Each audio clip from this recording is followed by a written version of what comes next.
Halo Sobat Finansial, berjumpa lagi dalam program Financial Corner bersama saya, Ayi Ahmad Hidayah. Pada episode kali ini, kita akan membahas tentang tips penting saat PPKM darurat. Seperti kita tahu, di masa PPKM darurat, pemerintah sangat membatasi mobilitas warga dan masyarakat untuk beraktivitas, baik itu untuk bekerja maupun untuk belajar. Nah, lalu apa saja yang harus kita lakukan dalam masa PPKM darurat ini?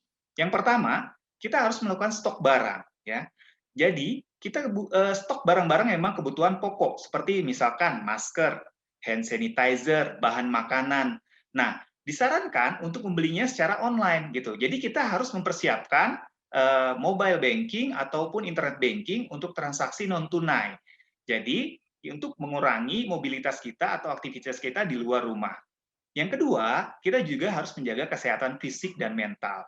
Jadi jangan lupa untuk melakukan olahraga ringan seperti senam pagi, mencari matahari pagi, atau olahraga-olahraga lainnya memang tidak membebani fisik kita secara berat gitu ya. Selain itu, mental kita juga harus dijaga. Dengan apa? Dengan melakukan atau selalu berpikir positif.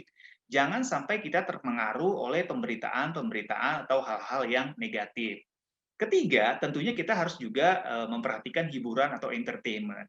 Selama di rumah, kita juga bisa menikmati atau memanjakan diri dengan misalkan membaca buku, menonton film, atau mendengarkan musik, bermain games, selama itu memang tidak mengganggu hal atau aktivitas lainnya yang memang ke arah yang produktif.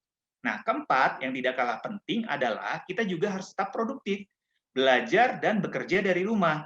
Nah, usahakan kita tetap beraktivitas seperti layaknya keadaan normal. Jadi, ketika waktunya berangkat bekerja atau belajar, kita mandi pagi, lalu berganti pakaian kerja atau pakaian sekolah, dan kita menyiapkan ruangan khusus yang memang untuk kita bekerja, supaya atmosfer dalam kita berkarya gitu ya, atau bekerja atau belajar tetap terjaga, semangatnya tetap terjaga, jadi tidak perlu atau tidak boleh bermalas-malasan seperti hanya di tempat tidur saja atau di sofa saja gitu. Sehingga apa yang kita lakukan tetap bisa produktif dan kita tetap nyaman dalam melaksanakannya. Terakhir, yang tidak kalah penting adalah istirahat yang cukup. Ini juga untuk meningkatkan imunitas tubuh kita. Jadi jangan sampai kita terlalu lelah atau juga imunitas kita menurun gitu. Karena pandemi virus COVID-19 ini memang harus dilawan dengan imunitas tubuh. Karena memang kita tahu obatnya mungkin belum ditemukan gitu ya.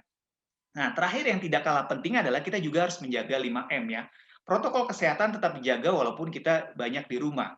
Ya, M yang pertama adalah memakai masker selalu, kedua adalah mencuci tangan, ketiga tetap menjaga jarak, keempat kita juga menjauhi kerumunan, dan terakhir kita juga harus mengurangi mobilitas dan interaksi dengan orang atau pihak luar.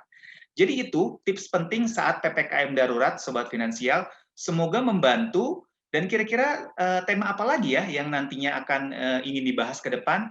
Jangan lupa untuk komen, like, dan subscribe ya. Terima kasih.